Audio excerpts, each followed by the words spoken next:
Bismillahirrahmanirrahim. Assalamualaikum warahmatullahi wabarakatuh. Selamat berjumpa kembali di video materi yang kedua, yaitu tentang bagaimana cara membuat peta konsep, ya. Saya harapkan dengan melihat video ini Anda benar-benar paham tentang bagaimana cara membuat peta konsep. Dan pastikan Anda benar-benar paham, karena peta konsep ini akan terus Anda buat setiap pertemuan-pertemuan selanjutnya. Jadi sebelum pertemuan selanjutnya, pasti Anda harus membuat peta konsep terkait konsep itu, dan disubmit sebelum pertemuannya berlangsung. Paham ya? Oke, yang pertama, kita harus tahu dulu peta konsep. Pertanyaan saya adalah, apakah ini peta konsep? Silakan diamati dulu. Secara struktur mirip peta konsep ya. Ada kotak pertama, kemudian turun dengan garis ke bawah, kemudian dihubungkan lagi ke bawah, dan seterusnya. Ini terlihat seperti peta konsep, tapi secara definisi ini bukan peta konsep. Ini adalah struktur organisasi atau struktur organigram, ya, bukan peta konsep. Kemudian apakah ini peta konsep? Nah, biasanya ini Anda dapatkan di beberapa buku-buku belajar tertentu, biasanya di halaman awal selalu ada, eee, bentuk seperti ini yang meresum setiap poin-poin dalam halaman-halaman selanjutnya. Apakah ini peta konsep? Bukan. Ini bukan peta konsep, ini adalah peta pikiran atau mind map. Kalau peta konsep adalah konsep map, kalau mind map adalah peta pikiran. Peta pikiran ini jauh lebih sederhana. Jauh lebih mudah dalam membuatnya karena tidak ada tuntutan-tuntutan khusus dalam proses pembuatannya. Kalau peta konsep, ada kriteria dan syaratnya. Oke, selanjutnya, apakah ini peta konsep? Nah, mungkin kalau Anda lihat judulnya, contoh peta konsep ya, berarti ini memang peta konsep ya. Tapi pertanyaan saya selanjutnya adalah, apakah peta konsep ini sudah benar atau belum? Nah, tentu untuk paham seperti itu, Anda harus tahu dulu ciri-ciri atau syarat membuat peta konsep. Yang pertama, peta konsep dari atas ke bawah harus jelas maknanya apa. Contoh, biologi turun menjadi objek.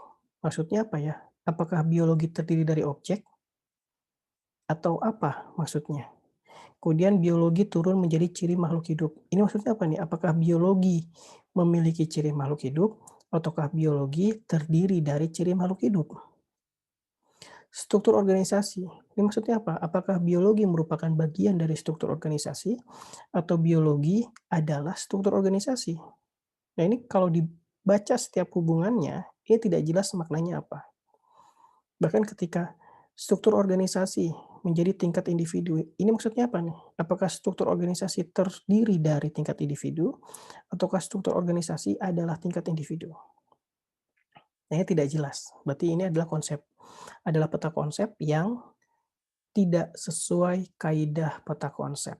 Tapi ini memang peta konsep ya, hanya tidak ideal. Nah, maka dari itu kita akan belajar bagaimana cara membuat peta konsep yang tepat. Yang pertama, tips yang pertama adalah tentukan referensinya apa. Contoh, pada pertemuan selanjutnya, saya akan menugaskan Anda untuk membuat peta konsep tentang sel, protoplasma dan non-protoplasma. Ya, dikerjakan secara individu. Nah, setelah Anda tahu bahwa, oh saya harus membuat peta konsep tentang sel, protoplasma, non-protoplasma. Selanjutnya adalah Anda cari referensinya apa, Anda mau pakai buku apa? Mau pakai buku STT, mau pakai buku Esau, mau pakai buku Sri Mulyani, silahkan. Atau, saya mau pakai 3 buku Sri Mulyani, STT, Esau. Oh itu lebih bagus lagi, silahkan. Mau 1 referensi, mau 3 referensi, silahkan. Nah, setelah menemukan referensinya, fokus pada tema. Berarti di referensi itu Anda silakan cari satu persatu halaman keberapa yang membahas tentang sel, protoplasma, dan juga non-protoplasma. Fokus ke tema ya, jangan fokus ke halaman-halaman yang lain. Setelah ketemu halaman berapa yang membahas topik yang dimaksud, silahkan baca semua dari awal sampai akhir dan keluarkan semua konsep. Keluarkan semua konsep. Konsep itu apa sih? Konsep itu adalah sesuatu yang punya definisi. Tentunya terkait biologi ya. konsep yang terkait biologi yang punya definisi. Contohnya fotosintesis, itu kan punya definisinya dong, kalau Anda buka kamus biologi pasti ada penjelasan dari fotosintesis itu apa. Maka fotosintesis adalah konsep. Metabolisme, produksi, dan seterusnya, ya. Oke. Nah, jadi yang, saya harapkan adalah Anda baca dulu semua, kemudian keluarkan konsepnya, apapun itu, nanti baru konsep tersebut yang tadinya sudah dikeluarkan, Anda susun satu persatu dari umum ke khusus, ya. Ini istilahnya Anda harus paham bahwa umum ke khusus itu berarti dari satu konsep yang sangat umum menjadi lebih spesifik, oke. Oke, hal-hal seperti ini sebutnya adalah deduktif ya. Nah, misal saya akan berikan contoh. Saya membaca satu topik tentang pohon misalnya. Saya baca satu topik tentang pohon. Kemudian saya cari halaman ke berapa di suatu referensi, ketemu tentang itu, ya. Kemudian saya baca semua dan ternyata saya menemukan beberapa konsep. Ada pohon, ada kertas, ada oksigen, ada rumah, ada manusia, ada tumbuhan, ada kayu, ada hewan pada bacaan tersebut yang sedang saya baca atau pada referensi yang sedang saya baca. Tentu ini adalah bagian dari konsep yang terkait dengan biologi. Karena pohon pasti kalau dicari kamus biologi pasti ada definisinya. Kertas juga pasti ada definisinya, oksigen juga ada, rumah, manusia, tumbuhan, kayu, dan hewan. Dikeluarkan tuh. Nah, tentu ini kan masih tersusun secara berantakan ya. Saya tadi meminta Anda kalau sudah dikeluarkan konsep, urutkan dari umum ke khusus. Nah, menurut saya yang paling umum adalah pohon. Selanjutnya turun ke oksigen, turun ke kayu, manusia, tumbuhan, hewan, rumah, dan seterusnya. Sehingga saya menganggap bahwa kertas adalah jauh lebih spesifik daripada rumah.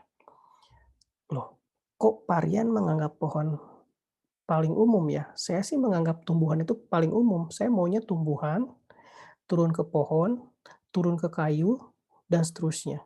Silahkan. Karena tadi saya pernah bilang, peta konsep menunjukkan pemahaman Anda terkait konsep itu. Kalau Anda menganggap tumbuhan adalah konsep yang paling umum dan Anda letakkan di awal, ya silahkan. Tapi Anda harus punya argumen, kenapa kok tumbuhan di awal bukan di akhir. Dan nanti argumen seperti ini bisa diperdebatkan bersama-sama di Zoom ketika Anda presentasi. Tentu akan ada masukan dari audiens, akan ada masukan dari tim dosen bahwa Anda mengurutkannya tidak tepat misalnya, atau seterusnya, ya. Jadi intinya peta konsep ini pasti akan unik setiap individu. Tidak akan ada peta konsep yang setiap individu bisa sama persis, itu tidak mungkin. Karena untuk membuat peta konsep, benar-benar menggunakan pemahamannya sendiri, ya. Jadi menurut saya, menurut pemahaman saya, pohon adalah yang paling umum, dan seterusnya. Paham sampai sini ya? Oke.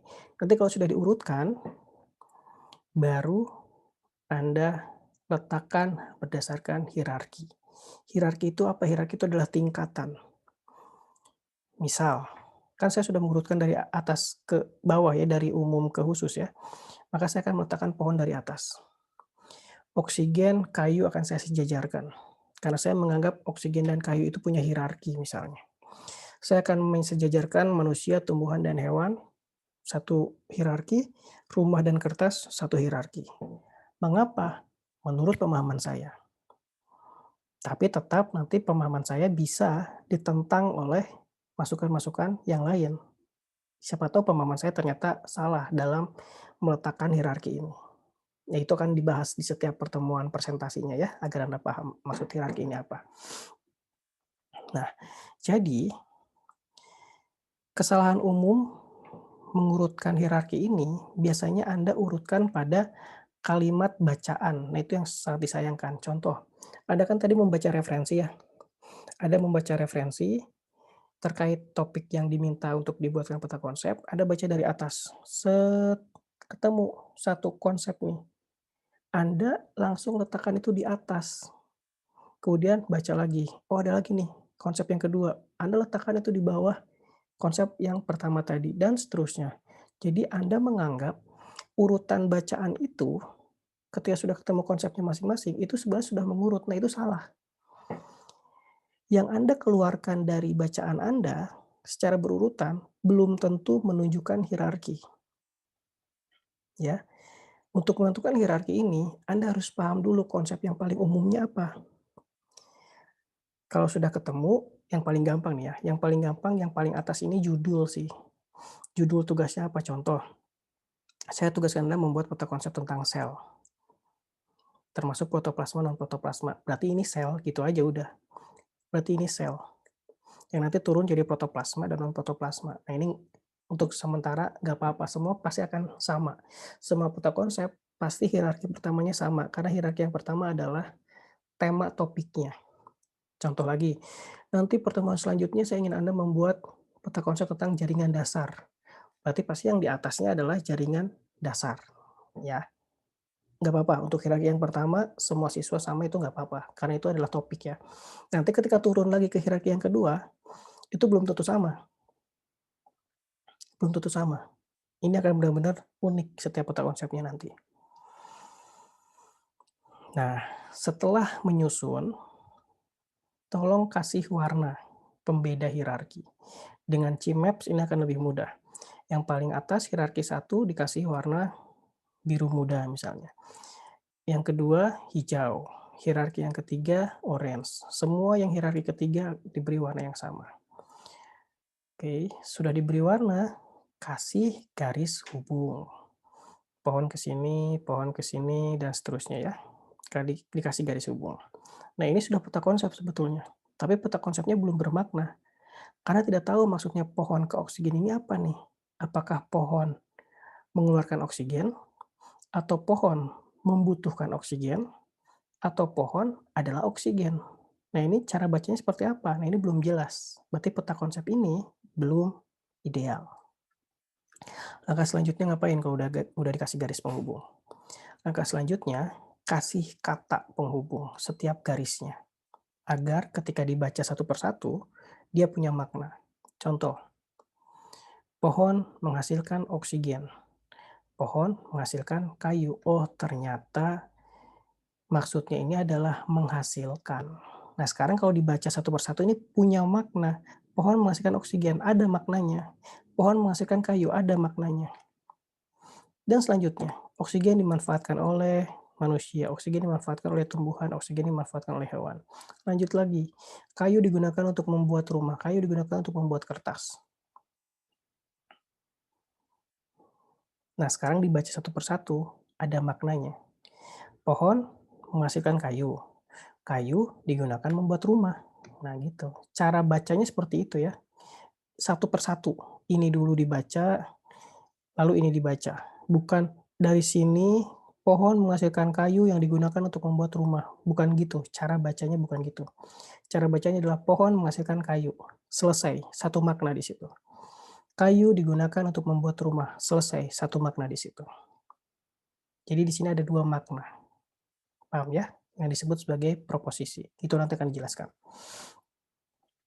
Apakah kata penghubung dalam hierarki yang sama harus berbunyi sama? Contoh, oksigen dan kayu kan hierarkinya sama ya, sama-sama hierarki 2 dengan warna hijau.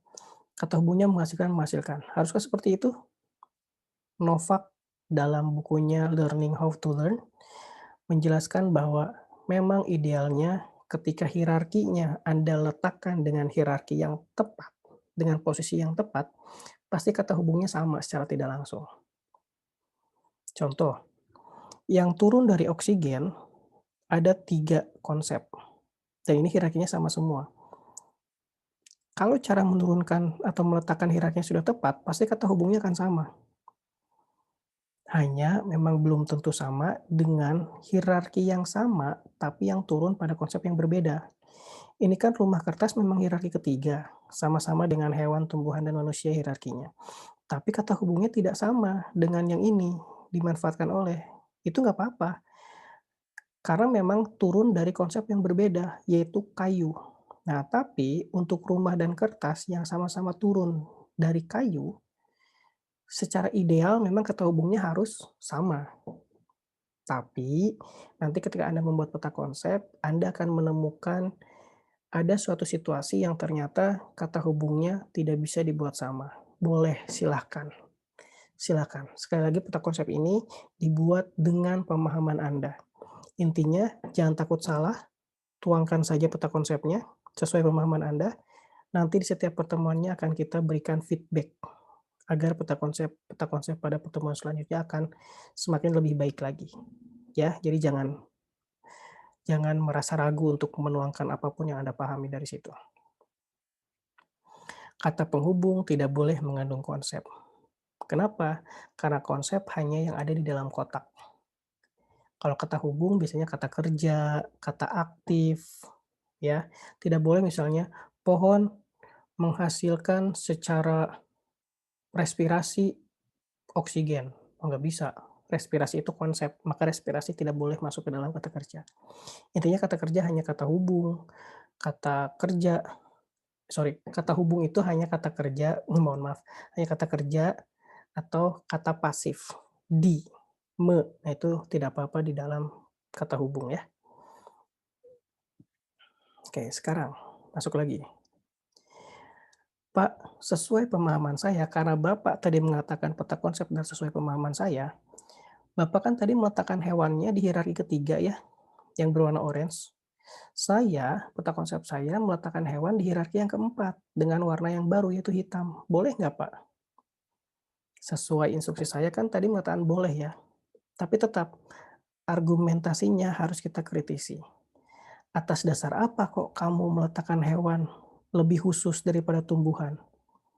Jadi kan kalau hewan diletakkan di sini, di hierarki yang selanjutnya, keempat, maka secara tidak langsung hewan jauh lebih spesifik daripada tumbuhan. Karena kan dari atas ini umum kan, umum yang nyampe ke bawah itu kan semakin khusus. Apakah hewan lebih spesifik daripada tumbuhan atau lebih khusus? Tentu tidak. Di mana manusia, tumbuhan, dan hewan pasti ini adalah hierarki yang sama-sama tingkat keumumannya atau kekhususannya pasti sama. Jadi maka secara tepatnya harusnya hewan sejajar dengan ini yang orange, gitu ya. Jadi meskipun saya mengatakan peta konsep ini bebas Anda buat sesuai pemahaman Anda, tapi tentu ada cara yang lebih tepat, gitu sih, ya. Yang nanti akan kita koreksi terus di setiap pertemuannya. Jadi tetap hewan salah ya kalau dibuat khusus ya, karena hewan tidak mungkin lebih khusus dari tumbuhan. Pasti hierarkinya sama. Jadi ini salah. Jadi konsep itu harus disusun berdasarkan kesetaraan makna atau tingkatan. Nah, nanti mungkin pertanyaannya, kok Bapak oksigen dan kayu disejajarkan? Kan oksigen dan kayu tingkatannya berbeda. Nah, ini sama tingkatannya. Kenapa? Karena oksigen dan kayu sama-sama memiliki makna output atau produk dari si pohon. Pohon kan menghasilkan oksigen. Oksigen kan suatu output di situ. Kayu juga adalah suatu output yang dihasilkan oleh pohon. Jadi kedua hal ini memiliki hierarki yang sama. Sama seperti manusia, tumbuhan, dan hewan ini sama-sama makna yang setingkat. Karena manusia, tumbuhan, dan hewan adalah sama-sama makhluk hidup. Gitu. Jadi intinya ketika meletakkan hierarki ini dengan tepat, pasti kata hubungnya juga akan sama. Secara tidak langsung ya, tapi belum tentu juga. Oke, lanjut lagi. Anda mau ngasih contoh hewan, kan hewan masih umum ya.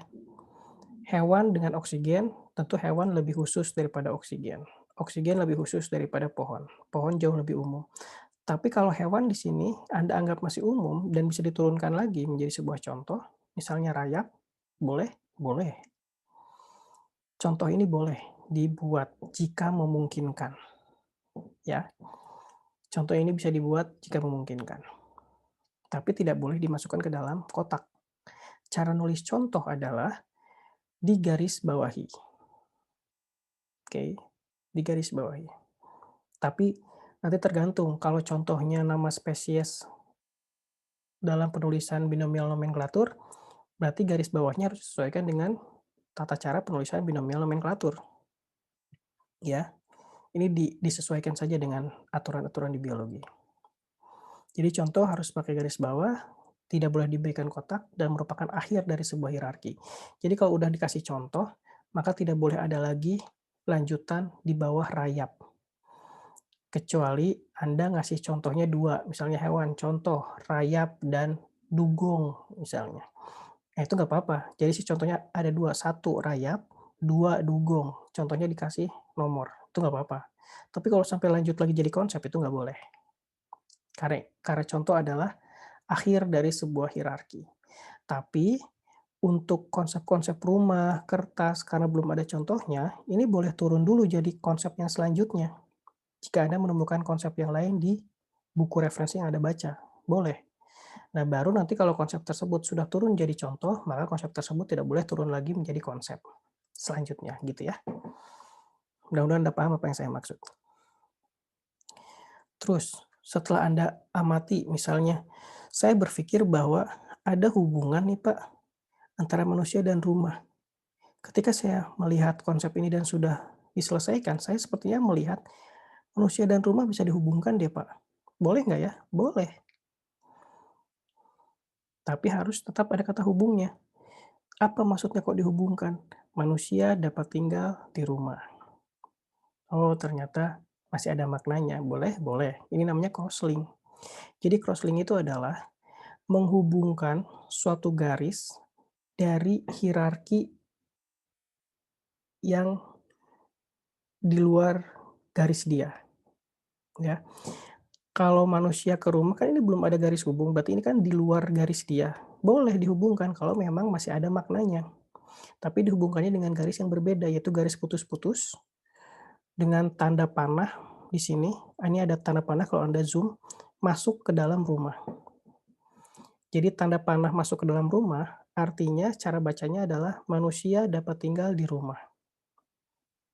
Kata hubungnya masih ada dan kata hubung ini bukan konsep. Misalnya, Anda menemukan lagi hubungan, "Pak, saya menemukan kayaknya konsep ini sama contoh ini bisa dihubungkan deh, boleh nggak?" Boleh, karena contoh dan konsep ini belum dihubungkan dengan garis. Silahkan namanya crosslink, tapi tetap pakai aturan garis putus-putus dengan tanda panah masuk ke rayap dan kata hubung yang tepat. Sehingga manusia tidak menyukai rayap, boleh, masih ada maknanya. Masih ada lagi nih, "Pak, contoh ini mau dinaikin ke atas, boleh nggak?" Cek dulu, ada garis hubungnya tidak yang awal? Nggak ada, boleh crosslink. Rayap dapat merusak kayu dengan tanda panah masuk ke kayu. Pertanyaan saya sekarang adalah, kayu eh, mohon maaf, konsep kertas boleh tidak di-cross-link-kan ke pohon? Jadi ada garis putus-putus, kemudian tanda panah masuk ke pohon. Kertas dihasilkan oleh pohon, boleh nggak? Nggak boleh, kenapa? Cek dulu, karena dari awal sudah ada garisnya. Tuh, ya. Kertas ke kayu, kayu ke pohon, berarti ini sudah ada garis awal, ini nggak boleh. Rumah ke pohon nggak boleh dijadikan crosslink, karena sudah ada garis awal. Tapi kalau rumah ke kertas, nah ini boleh di-crosslink-kan, karena rumah ke kertas belum ada garis awal, garis awalnya hanya ke kayu, gitu. Boleh ya, rumah ke kertas. Nah, nanti bisa Anda bayangkan semakin Anda paham dengan sebuah konsep, pasti Anda akan bisa menciptakan crosslink yang sangat banyak. Jadi bisa dibayangkan ketika crosslink-nya banyak, garisnya banyak, semrawut kemana-mana, lama-kelamaan ngelihat peta konsepnya kok pusing, ini banyak garis, gimana cara bacanya? Makanya diberikan dengan cara simbol. Anda masih ingat tadi manusia bisa dihubungkan ke rayap ya? Nah sekarang saya kasih simbol. Manusia, garis putus-putus, tanda panah keluar, kasih kode 1. Kode 1, kasih garis putus-putus, tanda panah ke rayap. Jadi nanti saya akan memasangkan, oh satunya ini keluar, ini satunya masuk, berarti manusia ke rayap, dan seterusnya. Rayap 2 ke kayu 2, berarti rayap ke kayu. Nah, jadi kalau Anda semakin banyak crosslink dengan simbol seperti ini, cara bacanya akan semakin gampang. Tidak pusing lah, tinggal lihat saja angkanya kemana kemana, keluarnya kemana, masuknya kemana, tapi kita bingung dengan maknanya apa. Ini manusia keluar, masuk ke rayap, maksudnya apa ya? Maknanya kan tidak terbaca karena tidak ada kata hubung kan ya. Nah, kata hubungnya baru ditulis dalam tabel yang terpisah, seperti ini. Keterangan simbol crosslink. Nomor satu, konsep satunya apa? Manusia, penghubungnya dapat tinggal di rumah, dan seterusnya, ya. Jadi semakin banyak crosslink, maka buat tabel keterangan crosslink. Oke, dan tools pembuat peta konsep bisa di-download di Trello, ya. Nah, sekarang bagaimana cara menilai peta konsep? Ini nanti saya sendiri yang menilai ya. Anda sibukkan saja dengan membuat peta konsep, sesuai yang Anda pahami tentang konsep itu, tapi nanti cara saya menilai adalah proposisi valid itu saya kasih skor 1. Apa sih proposisi valid? Nih, pohon menghasilkan oksigen. Ini adalah satu proposisi. Oksigen dimanfaatkan oleh tumbuhan. Ini adalah satu proposisi. Nah, sekarang dicek proposisi yang pertama. Bermakna nggak dengan kata hubung ini? Pohon menghasilkan oksigen. Oh, bermakna. Berarti nilai proposisinya ada. 1. Lanjut lagi. Oksigen dihubungkan dengan dimanfaatkan oleh tumbuhan. Oksigen dimanfaatkan oleh tumbuhan. Ada maknanya nggak? Oh, ada. Berarti ada lagi nih proposisi dengan skor 1. Berarti sekarang sudah ada 1 dan 2. Hitung lagi. Ini bermakna nggak? Hitung lagi. Ini nggak bermakna nggak? Dan seterusnya. Tapi nanti kalau tidak bermakna jangan dikasih skor. Contoh, pohon menjadi oksigen. Loh, kok pohon menjadi oksigen? Oh, ini tidak bermakna. Ya berarti proposisi untuk ini 0. Proposisi ini dihitungnya per penggalan hierarki. Ya, per penggalan hierarki. Bukan dari pohon ke manusia ini adalah satu proposisi, bukan. Tapi pohon ke oksigen satu proposisi. Oksigen ke manusia satu proposisi, dan seterusnya. Nah, nanti proposisi yang valid dan bermakna itu skornya 1. Jumlahnya tadi berapa yang bermakna? 4 misalnya. Berarti perolehannya 4, gitu aja. Hierarki sahih. Hierarki itu apa? Ini nih. Anda menyimpan pohon, oksigen pada hierarki kedua dengan kayu, manusia, tumbuhan, hewan dengan hierarki ketiga dengan rumah dan kertas. Dari tingkatan maknanya benar-benar presisi sekali, benar-benar tepat sekali, maka itu dikasih 5 skor per hierarki. Ini ada berapa hierarki nih? 1, 2, 3. Berarti berapa? 3 kali 5, 15 skor. Nah, berarti jumlahnya tadi ada 3 hierarki dan semuanya sahih, maka 15. Tapi ingat, ada hukuman loh ya. Kalau misalnya gini, pohon, oksigen, Anda meletakkan hewan di sini. Pohon, oksigen, hewan. Hewan dan oksigen. Bagaimanapun caranya, ini tidak mungkin bisa satu tingkat. Maka hierarki kedua ini gugur, tidak dihitung semua. Gugur, tidak dihitung. Yang dihitung tinggal yang ketiganya saja. Setingkat kan nih? Oh, setingkat. Ya udah berarti cuma hierarki 1 dan hierarki 3 saja yang sesuai, berarti hanya 2. Berarti hierarki sahihnya hanya 2. 2 kali 5, 10. Oke, crosslink sekarang. Crosslink itu saya pribadi paling gampang ngeceknya di tabel. Manusia dapat tinggal di rumah. Nah, ini bermakna nggak? Oh, bermakna. Maka nilainya 10. Jadi crosslink ini cara mengeceknya adalah seperti proposisi valid tadi, tapi kalau proposisi valid tadi khusus pada konsep-konsep yang sudah ada garis hubung awal, kalau crosslink ini hanya mengecek proposisi pada masing-masing garis crosslink saja. Manusia tidak menyukai rayap. Rayap dapat merusak kayu. Kalau ini bermakna maka dikasih nilai 10 masing-masing. Jadi ada 1, 2, 3, maka 3 kali 10, 30. Tapi kalau ternyata gini, manusia, rumah, kata hubungnya adalah menjadi. Manusia menjadi rumah. Aduh, gak nyambung nih. Tapi sebetulnya konsep 1 dan konsep 2 ini sebenarnya bisa dihubungkan. Sayangnya si pembuat peta konsep salah kata penghubung.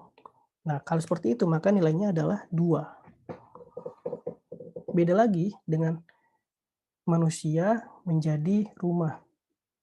Ternyata si penilai menganggap bahwa udah mah kata hubungnya salah, ngapain juga konsep satu sama konsep 2 mau coba-coba dihubungkan, udah jelas-jelas nggak ada hubungannya sama sekali.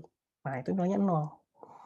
Makanya di sini tulisnya 10/2. 10 itu kalau memang konsep satu, konsep 2 punya hubungan dan dihubungkan dengan kata hubung yang tepat, itu 10. Kalau konsep satu dan konsep 2 sebenarnya bisa dihubungkan, tapi sayangnya si pembuat peta konsep tidak tepat dalam menggunakan kata hubung, nilainya 2. Kalau konsep satu dan konsep 2 sama sekali nggak nyambung, tiba-tiba disambung-sambungin dan salah, itu 0. Paham ya? Nanti hitung ada berapa jumlah crosslink-nya. Contoh tepat, ya itu tadi gampang deh. Kalau contoh rayap emang tepat turun dari hewan, ya itu nilainya 1. Nanti contohnya ada berapa dikali, jumlah deh. Nah, itu adalah cara saya menilai peta konsep Anda. Paham ya? Nah, ini contoh peta konsep. Ini contoh nih, contoh peta konsep. Ini dibuat dari Cimap. Nanti saya harapkan Anda membuat hierarki warnanya di sini, keterangan warna, satu itu hierarki keberapa, eee, mohon maaf, warna kuning itu hierarki keberapa, warna biru muda ini hierarki keberapa, itu ada keterangannya di sini. Untuk memudahkan saya juga dalam mengecek sebenarnya warna ungu ini hierarki keberapa sih. Nah, seperti itu ya. Kemudian ada keterangan bahwa yang garisnya lurus itu namanya proposisi atau preposisi. Kalau yang garisnya putus-putus itu yang namanya crosslink. Di sini kebetulan si pembuat peta konsepnya menandai garisnya selain putus-putus dengan tanda panah, dia juga mewarnainya dengan garis merah. Ya nggak apa-apa, silakan. Ada lagi nih di sini nomor, ada 14, 12, dan seterusnya. Nah, untuk tahu maknanya apa ini, tentu kita harus lihat keterangan tabel crosslink-nya, ya. Seperti itu. Ada contohnya juga nih, ada konsep yang turun jadi contoh, konsep turun jadi contoh. Nah, itu silahkan. Nanti akan dihitung berapa proposisi validnya, berapa hierarki sahihnya, dan seterusnya. Ya, oke. Untuk apa sih saya harus buat peta konsep?